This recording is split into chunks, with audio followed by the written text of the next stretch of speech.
Thursday, August 31st, last day of August, of course, and tomorrow begins September. Okay, the month before the October lows. This is Market Analysis with Stan Ehrlich. I start out with the stock market indexes, and you're looking at the Russell. I'm going to start out backwards today. I'll get to the S&P last. The Russell did have a bullish engulfing ER buy signal 2 days ago, Tuesday, Wednesday, today's Thursday. So it worked. I didn't expect too much out of it. In fact, I didn't even expect the bullish engulfing period because I only wanted a very minor short-term rally. And the Russell seems to have done that with the help of the bullish engulfing, past tense. Now, it could get a little stronger. I don't think so. I think we're very close to turning down because if you look at the QQQs, we have closed part of an old gap. Remember, gaps are like a black hole in space. They tend to suck the market back into it. And that's what just happened finally on the QQQs. That gap was between August 1st and August 2nd, the beginning of the month. It's not closed completely. They don't always get closed completely. Just probably a little 60% of the time, but they usually are closed at least significantly. And I think this is closed halfway. So maybe that's it. I need to get back lower than yesterday's close. And if we can get weak enough, quick enough below yesterday's low, that would cause a bearish engulfing, but I'm not overbought, so I'm not going to get a red signal.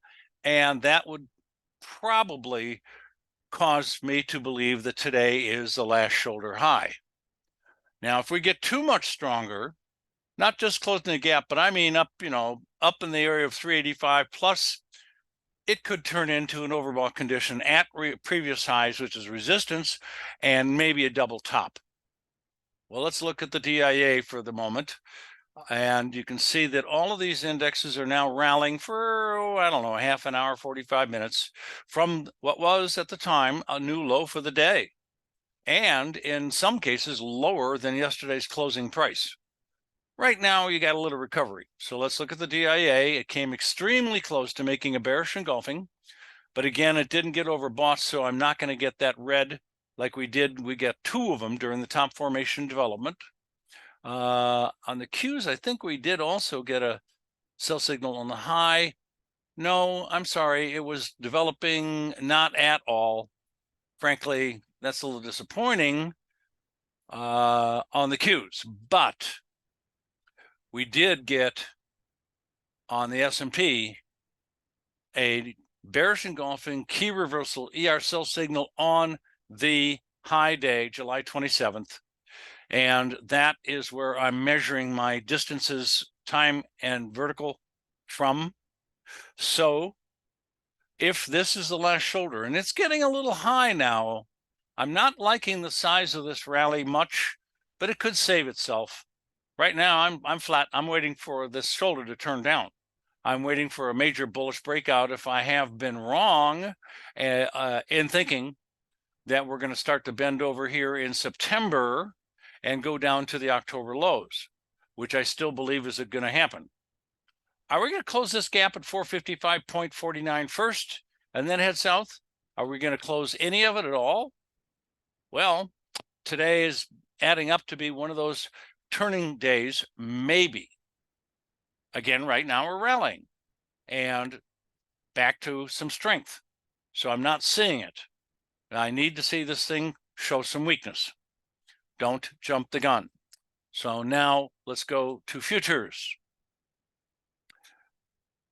Here is the head and shoulder top in the E-mini. The last shoulder I'm expecting to be sometime in this time frame, but not necessarily in that price range. I've lowered it down to the more likely highest highs, and we're kind of there. That's what I think. So in the next 1 or 2 days, it's possible it could linger or even come up a little bit more. But the higher you get, the more it looks like a possible double top and not a shoulder. But guess what, ladies and gentlemen, if you measure the downside objective on this double top, if it turns into a double top, that objective to the downside is basically the same measurement that you would get if you measured the neckline, head and shoulder, highest high, downside objective, you're going to get the same numbers, give or take a very small difference. It really won't matter. So a little higher or not about this point in time, it should. Keep your eye out on these indexes, very important in the next week at the maximum.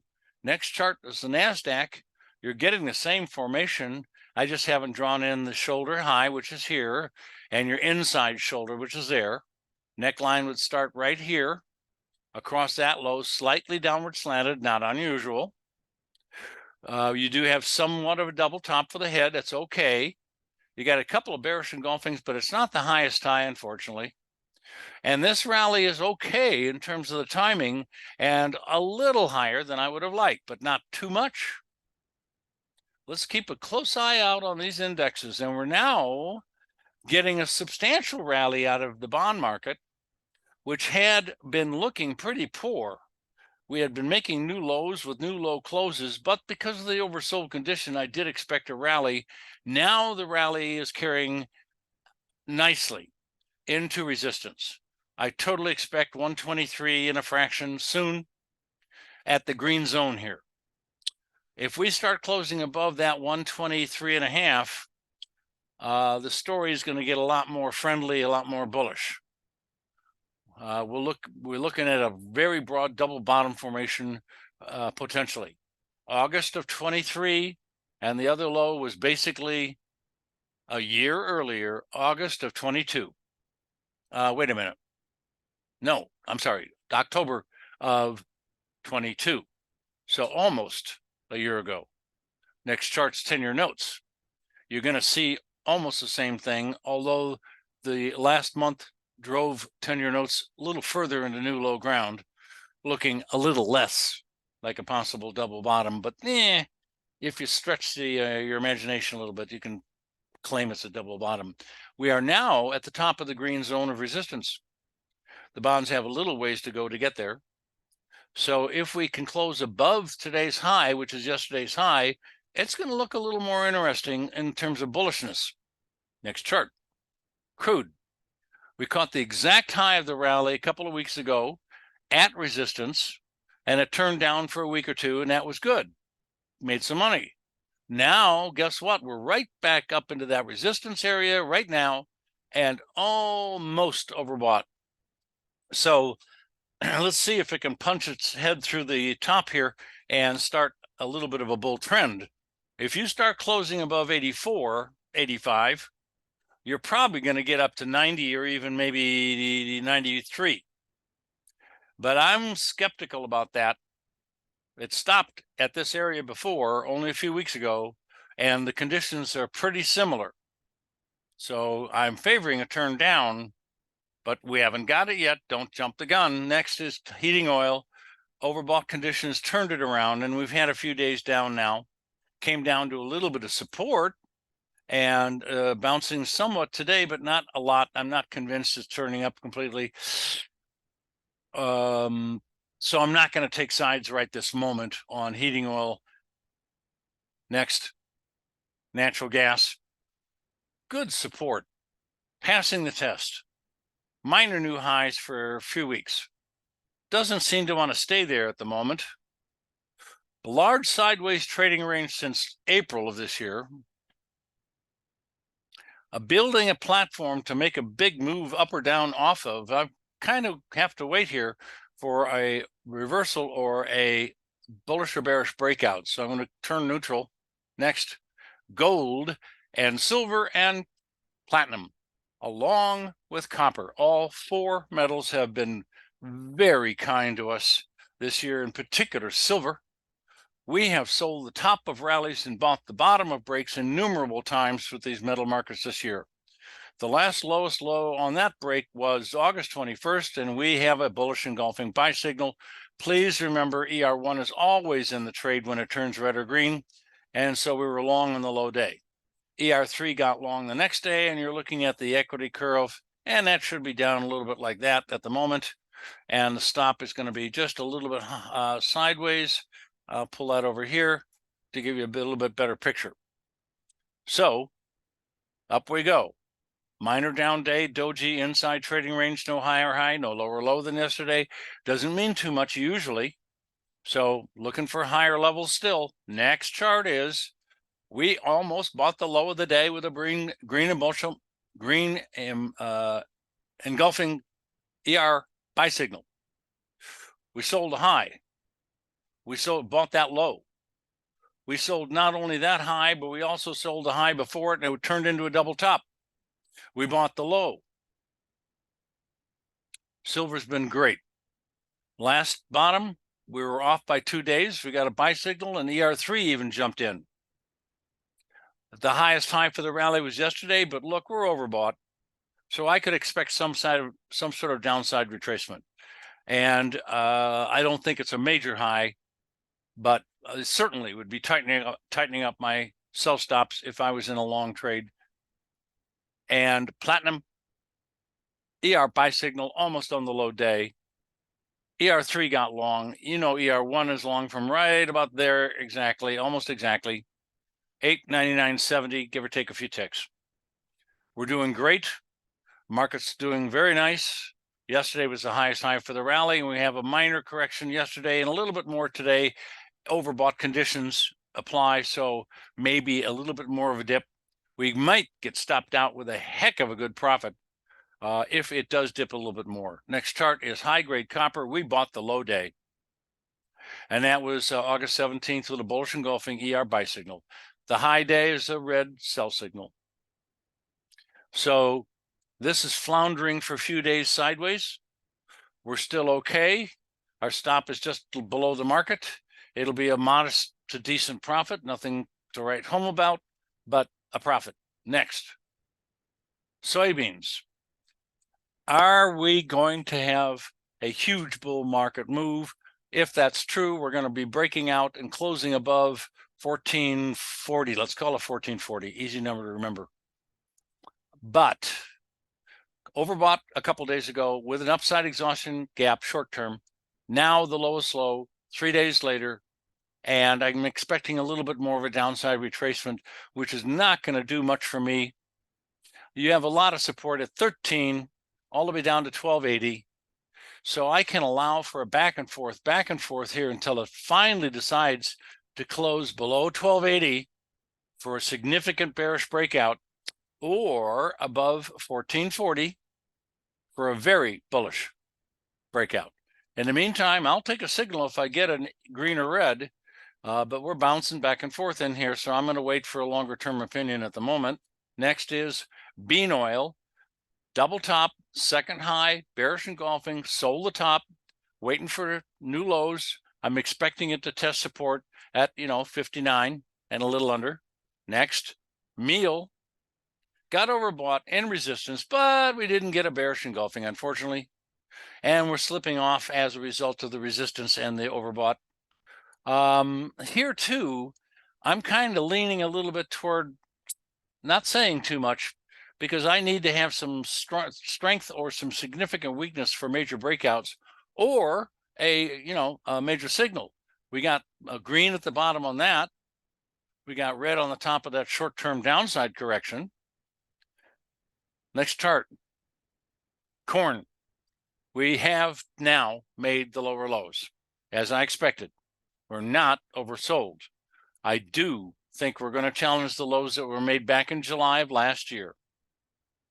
I'm expecting to see that low probably broken, and to continue to trend down and down and down. Corn looks to me like it's not doing really well trying to prove a bull market anymore. It looks like all the rallies have basically failed, except for one was alive for a few days, and all the lows are lower for quite a while. That defines a bear trend, essentially. We only have one support level left, albeit pretty significant, and a little support underneath that, but still that's at 455, let's call it. So I'm looking for 455, frankly, for my next significant bounce, and by then we probably should be oversold. Next is wheat. New lows for the move again, wheat, but we are super super close to oversold. I think we missed by only a point or something. And today we do have a engulfing outside trading range.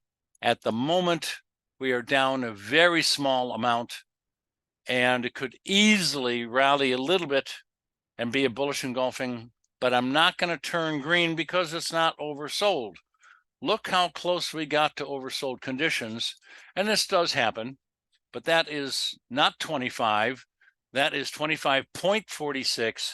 That low yesterday was 25.40 on the RSI, and today 26.63. So unfortunately, the rules are the rules. And if you're trading with a algorithmic system, you follow the rules, or you're breaking the rules and you have just ruined the potential track record that you're after. Next chart is live cattle. We got the first shoulder high. We got the head of the formation. Both have bearish red ER sell signals. The last shoulder did not get overbought enough. I talked about that earlier. I'm looking for this market to continue to work lower, but I got to have new lows soon here. Now, we did make some lows earlier today, but now we're rallying back up to higher on the day. And so we don't seem to be ready yet to start sliding quickly. But if you start to close below 177.5, you'll probably start dropping pretty darn quick. Otherwise, I'm hanging on here for either the downside breakout or some sort of a signal. And this is on the verge of creating a little bit of a bullish signal, but it's not an official green because it wasn't oversold. Next, hogs. Neutral. Looks like it may have hit a high today, minor. Need a downside breakout. Waiting for one or the other. Next, OJ. Overbought again. Today's high is right up there next to the previous high a couple of weeks ago. And again, we're overbought. This looks like a possible double top.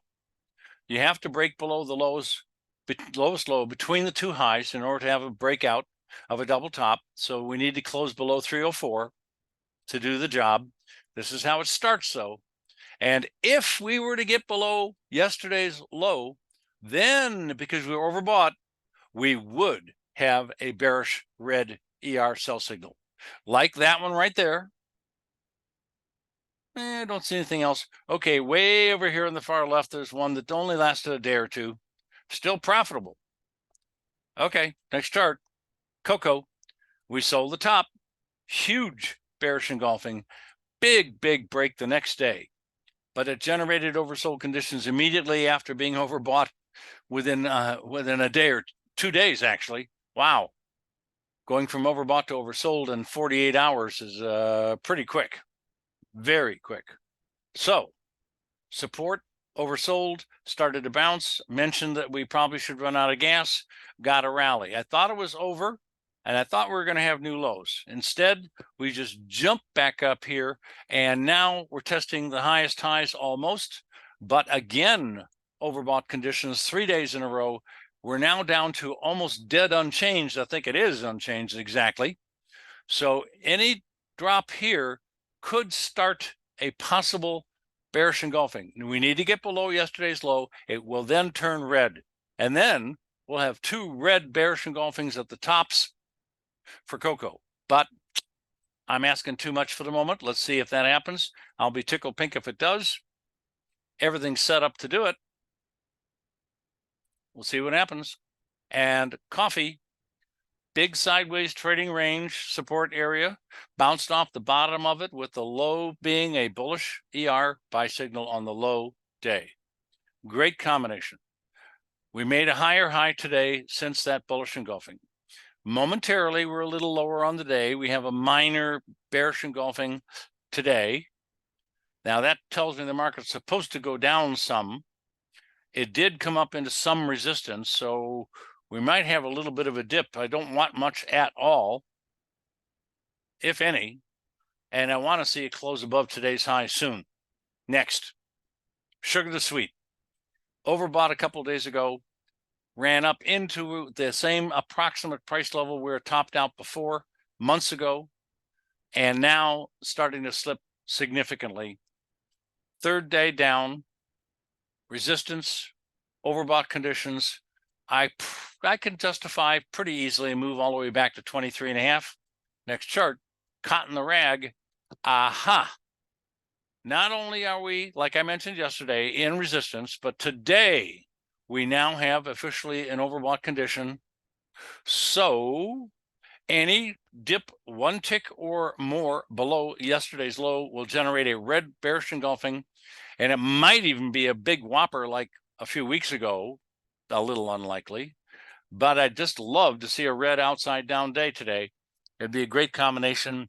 And then I'd claim, and I still think we're going to go there anyway, 83.66 for a minimum downside, and it could get more bearish than that. And now, E-mini, thanks for your time today. Have a great day. Talk to you tomorrow.